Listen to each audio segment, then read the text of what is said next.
अस्सलाम वालेकुम dear viewers, आप देख रहे हैं पर्सनैलिटी एंड बुक्स और मैं हूं आपका होस्ट शब्बीर अहमद। आज हम बात करने जा रहे हैं एक ऐसे नावल की जिसने लाखों दिलों को छुआ, मोहब्बत की खामोश अज़ियत को लफ्ज़ों में ढाला और कुर्बानी, हसरत, टूटे हुए ख्वाबों की ऐसी तस्वीर पेश की कि पढ़ने वाला देर तक इसके जादू में गिरफ्तार रहता है। जी हाँ, आज का हमारा मौजू है बिन रोए आंसू, जो कि फरहत इश्तियाक का तहरीर करदा है। ये एक सिर्फ मोहब्बत की कहानी नहीं, बल्कि ये एक ऐसी जज्बाती दुनिया है जहाँ मोहब्बत मिल भी जाए तो मुकम्मल सुकून नहीं मिलता, अगर छिन जाए तो इंसान अंदर से बिखर जाता है। आज की इस वीडियो में हम जानेंगे इस नावल की मुकम्मल कहानी, मरकजी किरदारों की नफ्सियात, मोहब्बत और कुर्बानी का फ़लसफ़ा, नावल के यादगार डायलॉग्स और ये ड्रामा या ये नावल आखिर इतना मशहूर क्यों हुआ। ये तमाम राज जानने के लिए हमारी इस वीडियो को आखिर तक ज़रूर देखिएगा। चलिए बढ़ते हैं अपने आज के टॉपिक की जानिब। पाकिस्तान की मशहूर नावल निगार फरहत इश्तियाक, जिन्होंने बिन रोए आंसू तहरीर किया और ये इनका एक बेहद मकबूल नावल है। फरहत इश्तियाक की तहरीरों की ख़ास बात यह है कि वो मोहब्बत को सिर्फ ख्वाबों की दुनिया नहीं दिखाती, बल्कि हकीकत, मुआशरती दबाव, रिश्तों की पेचीदगी और जज्बाती तकलीफ के साथ भी पेश करती हैं। और दूसरे नंबर पर अगर हम इसको देखें तो ये नावल जब पहली बार शाये हुआ तो नौजवान नस्ल में बेहद मकबूल हुआ। बाद में इसी पर ड्रामा और फिल्म भी बनी, जिसने इसकी शोहरत को मजीद बढ़ा दिया। बिन रोए आंसू का मतलब अगर देखा जाए तो ऐसे आंसू जो आंखों से ना बहें मगर दिल को अंदर ही अंदर रुला देते हैं, और यही इस नावल की असल रूह है। अगर हम कहानी के आगाज की बात करें तो कहानी घूमती है एक लड़की सबा के गिर्द। सबा एक जिंदा दिल, खूबसूरत, जज्बाती और मोहब्बत करने वाली लड़की है। वो अपने कज़न अरताश से बेहद मोहब्बत करती है। बचपन से लेकर जवानी तक उसके दिल में सिर्फ एक ही नाम बसता है।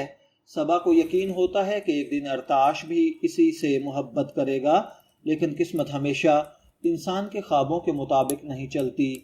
अरताश की ज़िंदगी में आती है ईरा। ईरा नहायत मासूम, नरम मिजाज और दिलकश शख्सियत की मालिक होती है। अरताश इससे मोहब्बत करने लगता है और सबा की दुनिया एक लम्हे में टूट जाती है। ये वो लम्हा है जहाँ महसूस होता है कि खामोश मोहब्बत कितनी अज़ियतनाक होती है। इसमें अगर सबा के किरदार को देखा जाए तो नावल का सबसे मजबूत पहलू यही है। सबा सिर्फ एक आशिका नहीं, बल्कि वो हर उस इंसान की नुमाइंदगी करती है जो खामोशी से मोहब्बत करता है मगर बदले में तन्हाई पाता है। वो अरताश के लिए हर तकलीफ बर्दाश्त करती है। वो हसद भी करती है, टूटती भी है, मगर फिर भी मोहब्बत करना नहीं छोड़ती।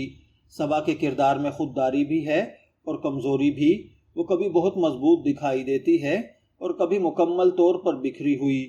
फरहत इश्तियाक ने सबा के जज्बात को इस कदर खूबसूरती से बयान किया है कि पढ़ने वाला खुद को उसके दर्द में शामिल महसूस करता है। अरताश एक पेचीदा किरदार है।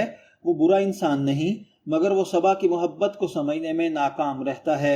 उसकी दुनिया में एरा की मोहब्बत बढ़ती जाती है, जबकि सबा अंदर ही अंदर टूटती रहती है।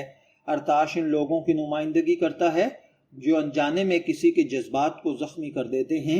वो सबा से नफरत नहीं करता, लेकिन वो इस मोहब्बत को महसूस भी नहीं कर पाता जिस शिद्दत से सबा उसे चाहती है। एरा को अगरचे कई लोग सबा की खुशियों का दुश्मन समझते हैं, मगर हकीकत में वो एक मासूम किरदार है। उसने किसी से कुछ छीना नहीं, वो सिर्फ मोहब्बत करती है और अरताश भी उससे मोहब्बत करता है। यही चीज़ नावल को ख़ास बनाती है। यहाँ कोई मुकम्मल विलन नहीं, सिर्फ किस्मत है, जज्बात हैं और वो फैसले हैं जो इंसान को अंदर से बदल देते हैं। बढ़ते हुए बार बार एक सवाल बार बार आंखों में आता है कि बिन रोए आंसू, क्या मोहब्बत हमेशा खुशी देती है? फरहत इश्तियाक इस नावल में दिखाती हैं कि बाज़ औक़ात मोहब्बत इंसान की सबसे बड़ी ताकत बन जाती है और बाज़ औक़ात सबसे बड़ी कमज़ोरी भी। सबा की मोहब्बत उसे जीने का हौसला भी देती है और इसी मोहब्बत की वजह से वो अंदर से ख़त्म भी होती रहती है। ये नावल हमें सिखाता है कि हर मोहब्बत का अंजाम विसाल नहीं होता, کچھ محبتیں صرف قربانی اور خاموش درد بن کر بھی رہ جاتی ہیں۔ ناول میں کئی ایسے مناظر ہیں جو پڑھنے والے کو رلا دیتے ہیں، خاص طور پر وہ لمحات جب صبا تنہائی میں اپنے جذبات چھپانے کی کوشش کرتی ہے یا جب وہ ارتاش کے سامنے نارمل رہنے کی اداکاری کرتی ہے۔ یہ تمام مناظر اتنے حقیقی محسوس ہوتے ہیں کہ پڑھنے والے کو کہانی کا حصہ خود کے اندر لگنے لگتا ہے۔ فرحت اشتیاق کی سب سے بڑی طاقت ان کی سادہ مگر جذباتی انداز ہے۔ وہ مشکل الفاظ کیے بغیر دل پر اثر چھوڑ دیتی ہیں۔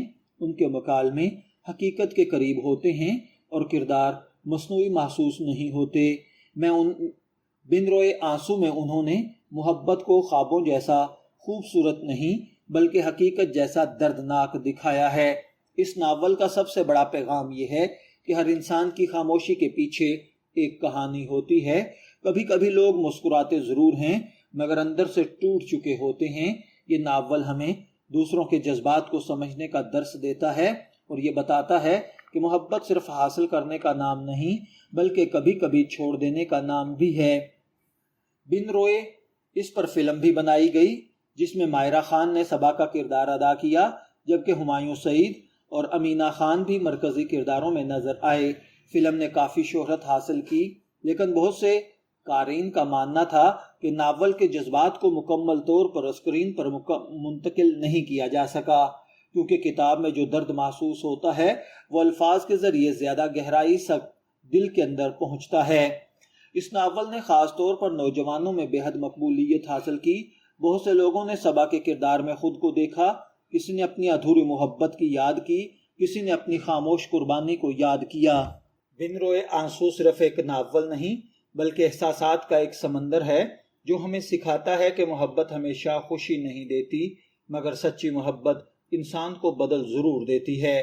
اگر آپ نے کبھی خاموش محبت کی ہو، کسی کو کھونے کا درد محسوس کیا ہو یا دل ٹوٹنے کے بعد بھی مسکرانے کی کوشش کی ہو تو یہ ناول آپ کے دل کو ضرور چھوئے گا۔ اگر آپ نے یہ ناول پڑھا ہے تو کمنٹس میں ضرور بتائیے کہ آپ کا پسندیدہ کردار کون سا تھا، صبا، ارتاش یا ایرا۔